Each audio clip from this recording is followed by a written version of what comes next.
Washington Capitals right winger Joel Ward scored a game-winning goal in overtime to knock the Boston Bruins out of the NHL playoffs.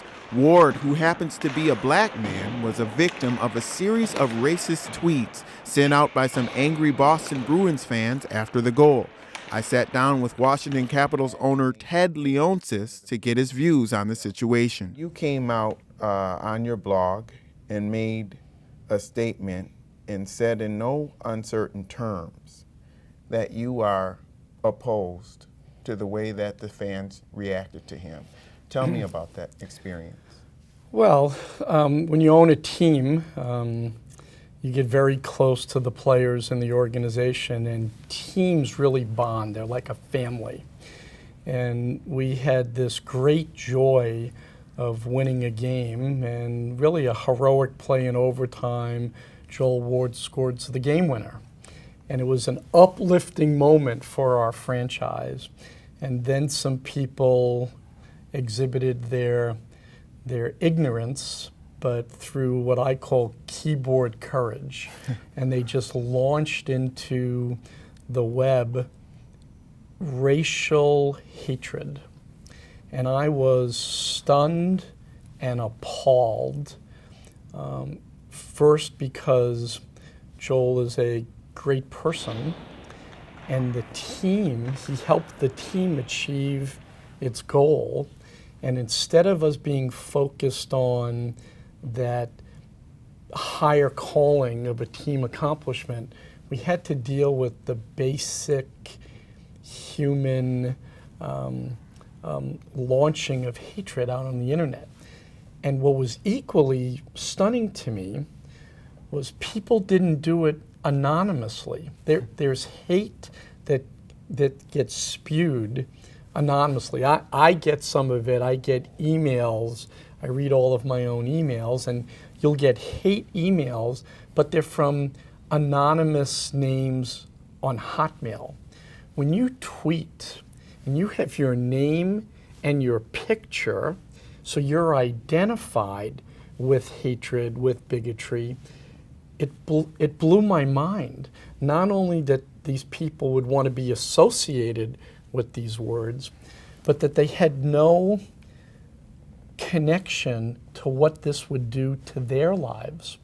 That their hatred now would be glued into the Google search algorithm, that you could type these people's names into Google and forever their words would come up. I think these individuals have to pay a steep price.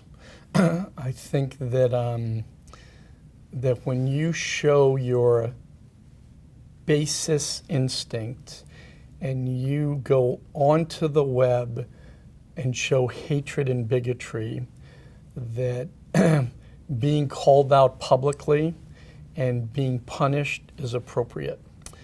And I'm fairly liberal in the way I look at the world. I think people are redeemable.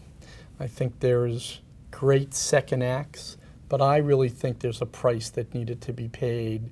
And I'm glad that many of these young adults are being called out and discovered, and that their friends and family know what they're thinking. You know, Twitter is a new phenomenon.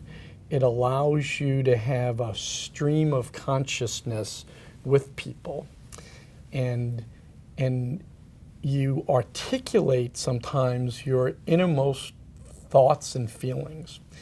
And these people felt the confidence to be able to show this hatred publicly.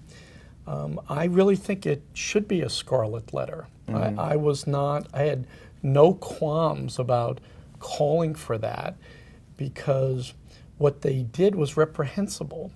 And it not only was reprehensible from a human dignity standpoint, it also sucked a lot of the joy of our victory away, because rather than dealing with the excellence of a team accomplishment, we were dealing with strangers who had made racial taunts against one of our players. Ted, do you think that there's a possibility there could be a good side to this now, that this raises awareness around the subject that you're talking about, which is social media and racism, and how there could be a social or professional penalty for expressing these thoughts on the internet?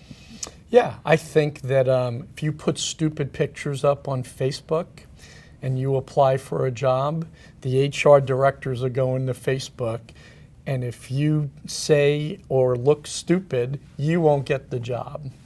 If you have a Twitter account and someone can go and see what you're thinking and you're saying, it'll affect your reputation, it'll affect your career, and you have to take this seriously. Now, I think in this case, these young people, and across the board, many of them were athletes.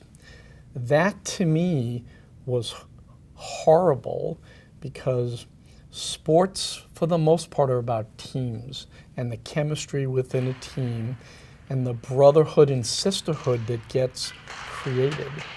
I wouldn't want to play on a team with someone who's a bigot. I wouldn't want to be in the locker room or have to trust someone who would have my back as a teammate, who's publicly gone on record as identifying themselves as a racist. So yeah, there's going to be a very, very high price to pay, and it should serve as a proxy, as a negative covenant of what happens when you act like that.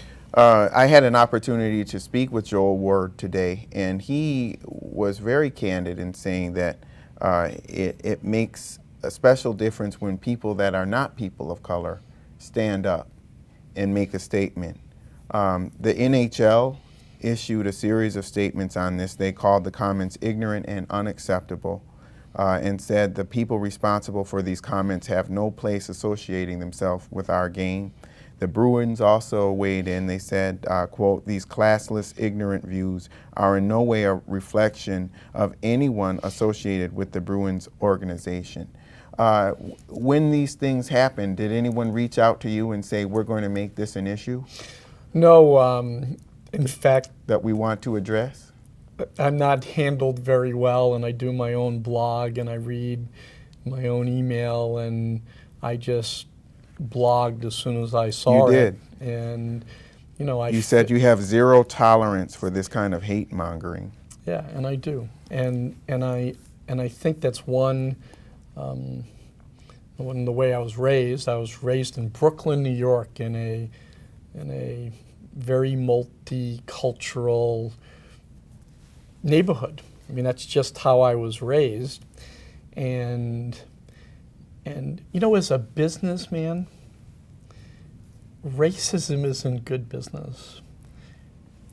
It's getting beyond the human dignity and the way you were raised. From a business standpoint, tolerating any shortening of the tent is stupid. It's bad business. We in all of our businesses want to hold a mirror up to the audience that we reach.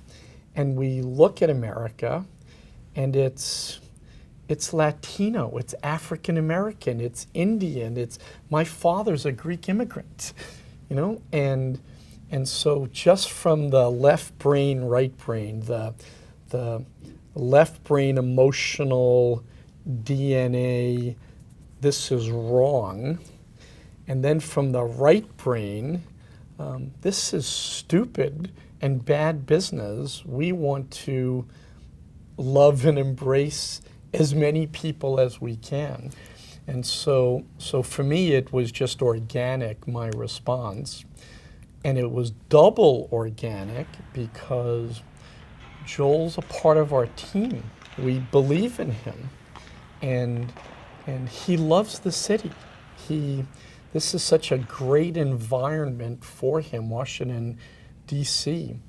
And so, I just want to make sure that Joel feels and understands that he's a part of a family, that he's a part of a team, that his teammates support him, the fans support him, and that we win as a team and we lose as a team. He really was candid in saying that he wants to be a role model for young people, particularly young people of color that may be interested in the sport of hockey or may not know about the sport of hockey, and to bring them in. He wants to see more people of color in the hockey world. And I do too. I think that... Will it happen? Yes, I believe, in fact, this coming draft, one of the top picks is African American, and I think he grew up in Texas, in Dallas. And so, you know, there's a long history. There's a wonderful book that I read 4 or 5 years ago called Black Ice. And it talks about the history of the game and how liberating the sport was, where young African men would escape through the Underground Railroad and would work their way out of the United States into Canada. And they were welcomed by the Canadians and the Native Americans in Canada, and they picked up the game. And there's a long, long history. The president of our team... Did they pick up the game, or did they innovate? They brought a whole new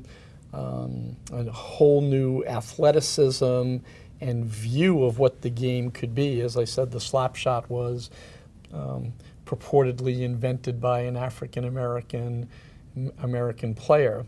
Do you believe that? Yeah, I do. I think that there's that sports have a mashup quality about them with you know, the more cultural differences that come into a sport, the better.